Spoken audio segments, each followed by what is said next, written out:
नदियों में ये क्या लगा रहा है भारत, जिसे दुनिया मान रही है अब तक का सबसे महंगा और खतरनाक प्रोजेक्ट, जिसे देख अमेरिका, चीन और जापान हुए हैरान। हमारे देश में पानी की कहानी एकदम उलझी हुई है। कहीं बाढ़ सब कुछ बहा ले जाती है तो कहीं लोग सूखे में तड़पते रहते हैं। असम, बिहार जैसे राज्य हर साल पानी में डूबते रहते हैं। वहीं राजस्थान और गुजरात के लोग बूंद बूंद पानी के लिए तरसते हैं। ये स्थिति सिर्फ पानी की कमी नहीं बल्कि हमारे देश की सबसे बड़ी चुनौती बन चुकी है। अब सवाल उठता है, क्या इस समस्या का कोई हल है? क्या कोई ऐसा तरीका है जिससे ये संकट खत्म हो सके? दोस्तों, इसी सवाल का जवाब खोजते खोजते भारत ने एक ऐसा कदम उठाया है जिसने दुनिया के बड़े बड़े देशों की नींद उड़ा दी है। हाँ, आप सही सुन रहे हैं। जब गंगा का पानी सूखे इलाकों में बहने लगेगा, जब उत्तर पूर्व का बेहिसाब पानी तमिलनाडु के खेतों तक पहुँचेगा तो कैसा नजारा होगा। यही वो योजना है जिसने चीन, अमेरिका और जापान जैसे देशों को हिला दिया है। लेकिन दोस्तों, यहाँ पर एक ट्विस्ट भी है। जितना ये प्रोजेक्ट रोमांचक है उतना ही खतरनाक भी। अगर ये कामयाब हुआ तो भारत का नाम दुनिया में और ऊंचा हो जाएगा, लेकिन अगर ये असफल रहा तो इसका खामियाजा बहुत बड़ा हो सकता है। हमारी नदियां, हमारे जंगल,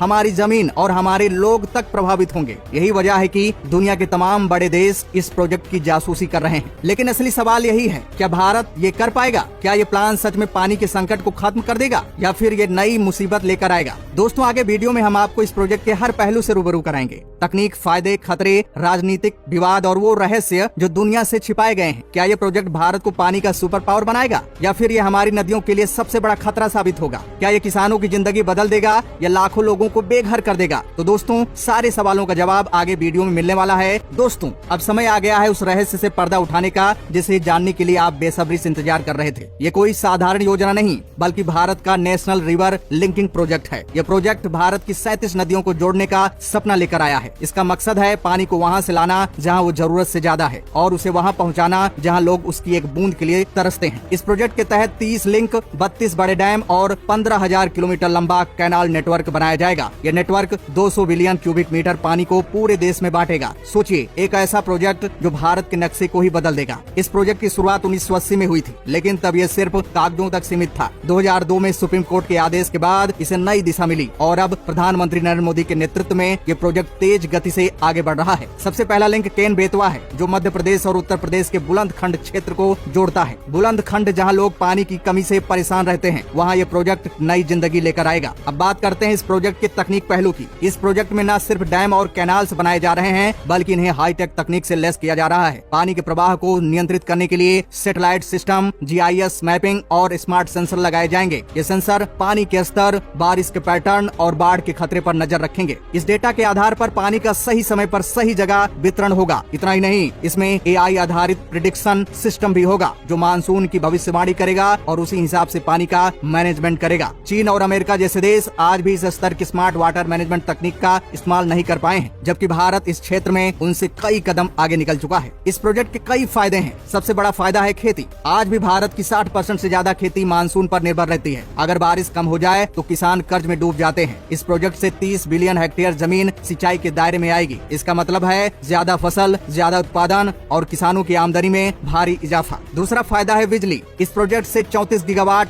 हाइड्रो पावर जनरेट होगा। ये इतनी बिजली है कि कई राज्यों की जरूरतें पूरी हो जाएंगी। तीसरा फायदा है बाढ़ और सूखे पर काबू। हर साल असम और बिहार जैसे राज्यों में बाढ़ आती है और हजारों लोग बेघर हो जाते हैं। वहीं राजस्थान, गुजरात में पानी की कमी से लोग परेशान रहते हैं। इस प्रोजेक्ट से पानी का बंटवारा सही तरीके से होगा, जिससे बाढ़ भी काबू में आएगी और सूखा भी दूर होगा। इतना ही नहीं, इस प्रोजेक्ट से नहरों का ऐसा जाल बिछेगा कि नावों से माल ढुलाई पहले से कहीं ज्यादा आसान और सस्ती हो जाएगी। इससे ट्रांसपोर्ट का खर्च घटेगा और व्यापार तेजी से बढ़ेगा। साथ ही मछली पालन और टूरिज्म के नए मौके मिलेंगे। गाँव में रोजगार बढ़ेगा और गाँव की तरक्की रॉकेट की स्पीड से होगी। लेकिन दोस्तों, हर बड़ी योजना के साथ कुछ चुनौतियां भी आती हैं। इस प्रोजेक्ट के साथ सबसे बड़ा खतरा है पर्यावरण पर असर। पन्ना टाइगर रिजर्व, जो कई सालों की मेहनत के बाद बाघों का घर बना, इसका एक हिस्सा डूब जाएगा। हजारों हेक्टेयर जंगल और वन्य जीवन का आवास नष्ट होगा। वैज्ञानिक चेतावनी दे रहे हैं कि नदियों के प्राकृतिक प्रवाह में बदलाव से मानसून का पैटर्न भी बिगड़ सकता है। बारिश कब और कहां होगी ये अनुमान लगाना मुश्किल हो जाएगा। दूसरी बड़ी चुनौती है लोगों का विस्थापन। सिर्फ केन बेतवा लिंक के लिए ही 21 गाँव डूब जाएंगे। इनमें ज्यादातर ट्राइबल कम्युनिटीज रहती हैं। पूरे प्रोजेक्ट में करीब 5 लाख लोग दूसरी जगह बसाए जाएंगे। सवाल ये है कि क्या सरकार इनके लिए सही पुनर्वास और मुआवजे की व्यवस्था करेगी? अगर नहीं तो ये लोगों के जीवन पर बड़ा असर डालेगा।